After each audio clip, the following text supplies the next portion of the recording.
Ah!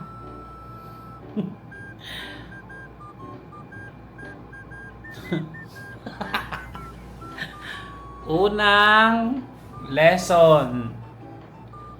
Huwag muna magdi-delete ng files hanggat hindi pa na-export. Ay, wala tayong magagawa. Nabura lahat ng files ko for today. Lahat na video ko today, nabura. So, wala tayong lesson learned. Siguro. Hindi siguro. Lesson learned. Wala tayong magagawa kasi nangyari ang nangyari. So, yun.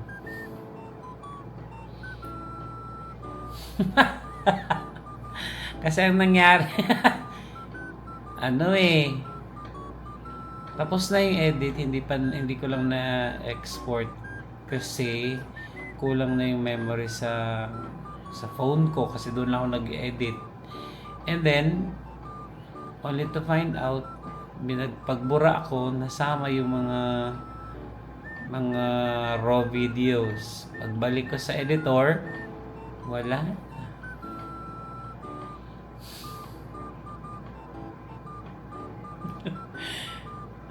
Itulog na lang.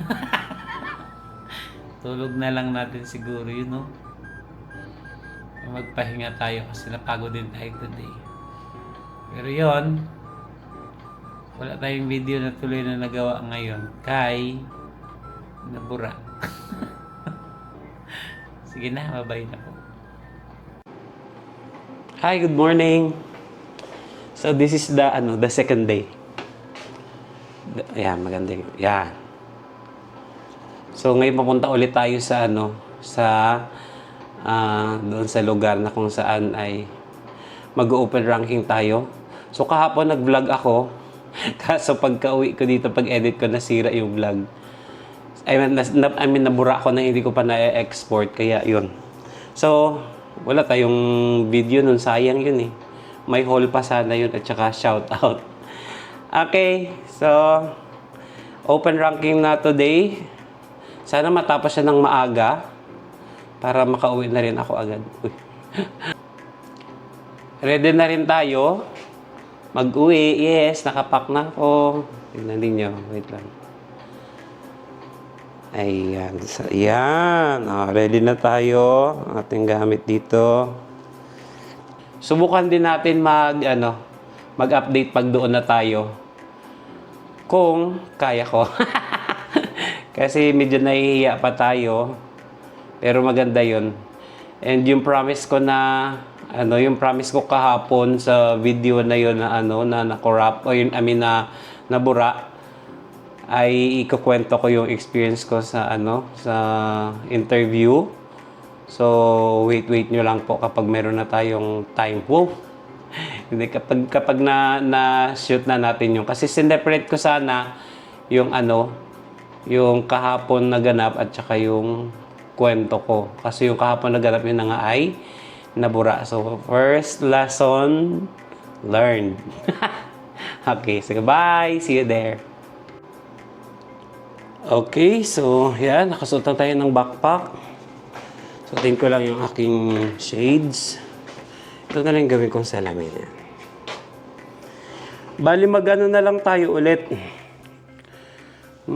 Ayun, namatay na yung aircon. Puro mag-book na lang tayo ulit sa on the way. Papunta doon. Kasi kung tricycle, ang tagal mag-antay. Tapos halos parang mas mataas pa ata yung bayad doon. Pag sa on the way naman, kasi up yun siya. Pero nakamotor yun. So, see you there. Again, see you there.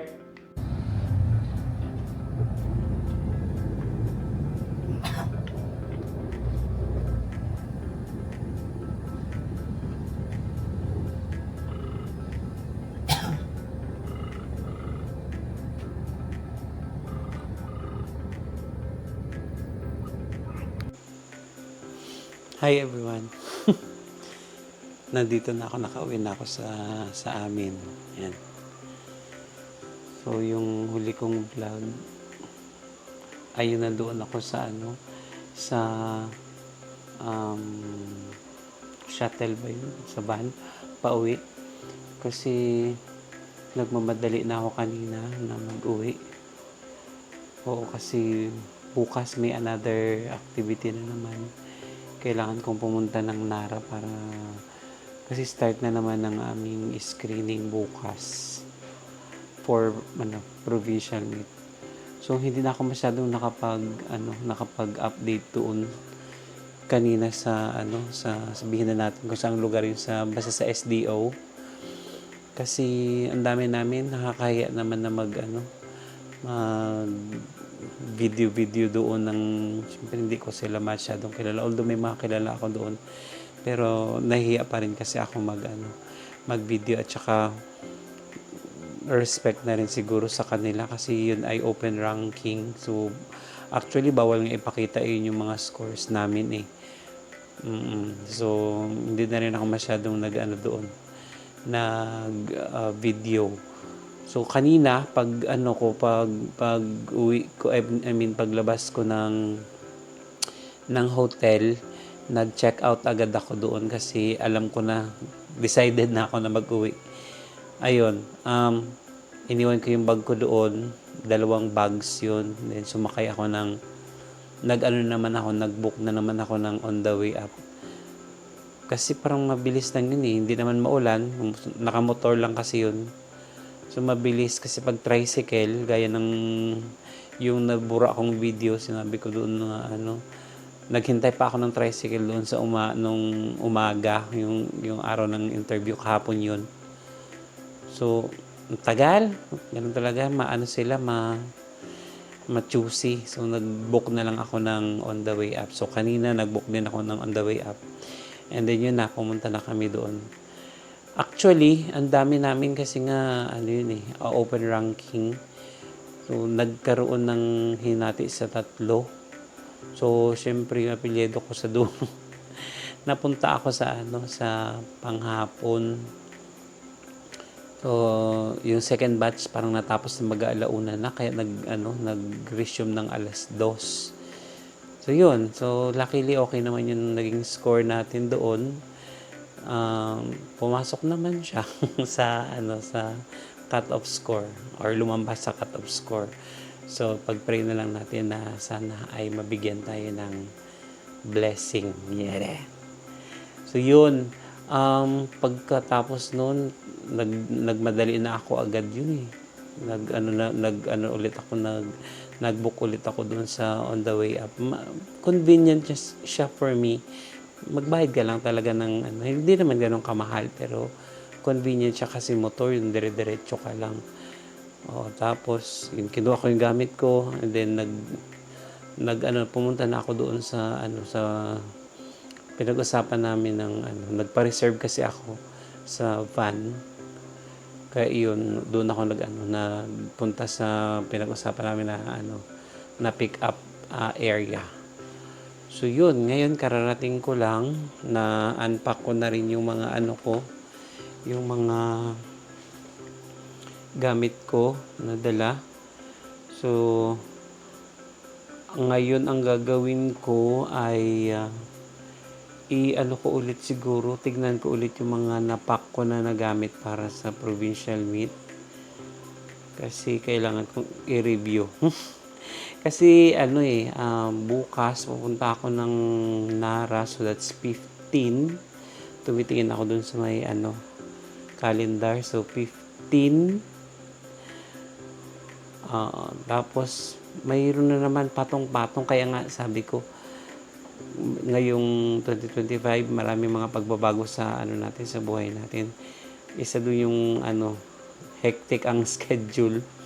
So yun, hectic yung schedule natin, kaya habang nandoon kami sa nag-screening, kasi screening namin ay 15 hanggang 22 yan kasi 23 opening na ng provincial meet dito.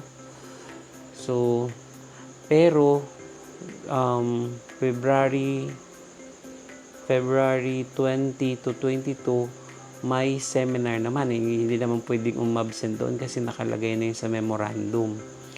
So, seminar na naman yun ng mga, at saka nakaspecify kami doon na kailangan daw naming umattend. So, siguro ang gagawin ko na lang, or na sabi ko na rin doon sa kasamahan ko doon sa screening, co-chairperson siya, na mag-excuse na lang ako, or may kasama din ako doon, mag-excuse na lang ako ng ng mga dates na yun sa 20, 21, and 22. So, balik na lang ako ng 22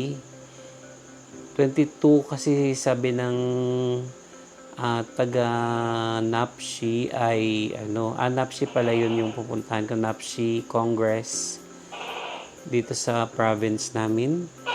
So 22 daw ng tanghali, tapos na yun. So pagkatapos nun, pupunta na naman ako ulit ng balik ako doon sa Nara, para kasi pagkatapos ng screening namin yan, bawat mga screening committee ay ina-assign sa mga events, at sila naman yung magdo-double check doon ng ng mga athletes kung totoo yun sila. Kasi naranasan ko na mag-screening committee dati way back 2015, at inano kami doon parang bininyagan kami. Sabi ron ng mga baguhan daw ay excuse me, doon daw sa athletics. So sana ngayong provincial meet ay hindi na ako mapunta sa hindi na ako mapunta sa athletics kasi hindi matrabaho na gusto yun. Although tsaka mainit pa minsan. Arte na, di ba? Okay, so ngayon dito na tayo sa bahay. Hindi na yung room natin doon na maganda kasi hotel yun. And then medyo tahimik na tayo ngayon magsalita. Tahimik, mahihain lang. Hindi, tahimik na kasi natutulog na yung aking mudra bells. So yun ang gagawin natin. So anong oras na ba ngayon? Ang oras ay, nakikita nyo ba? Yan, nasa 11:19. Ayan. So 11:19.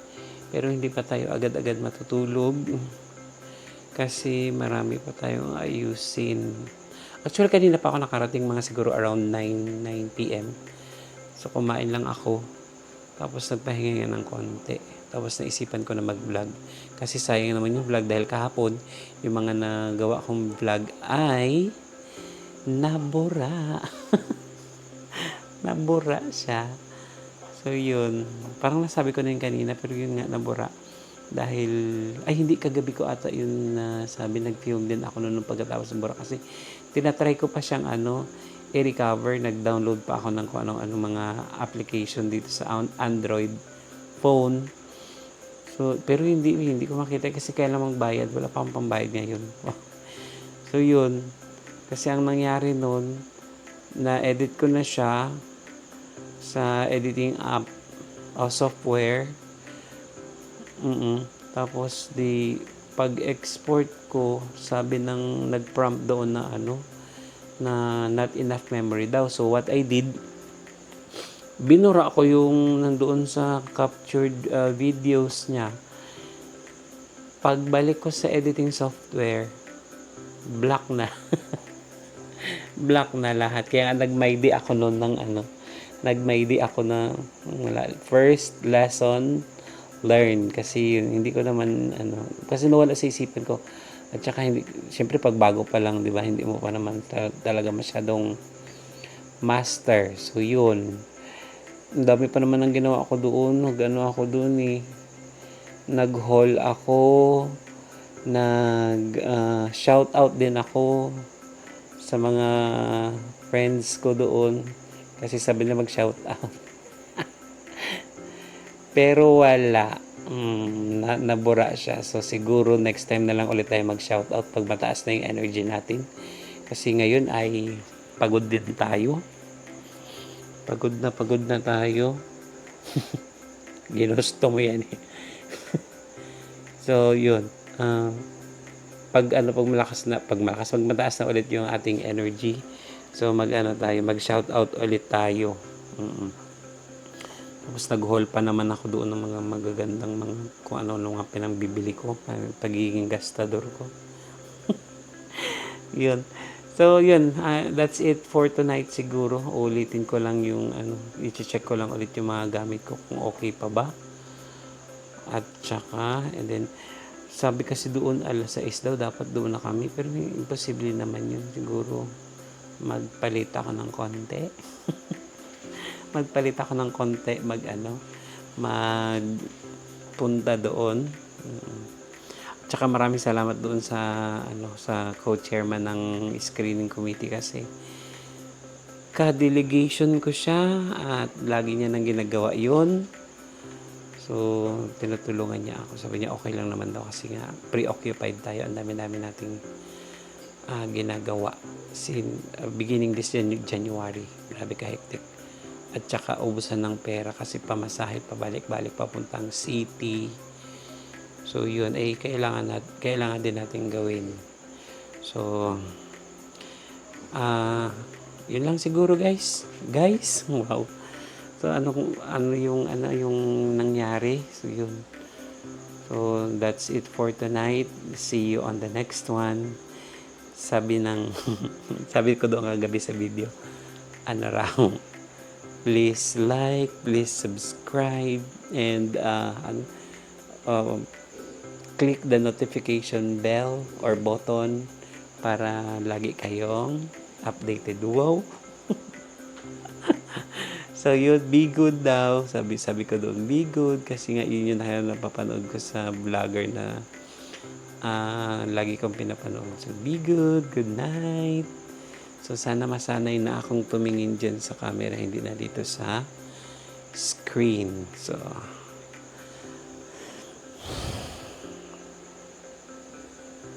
sakit sa ulo kunwari. Bye guys. See you tomorrow.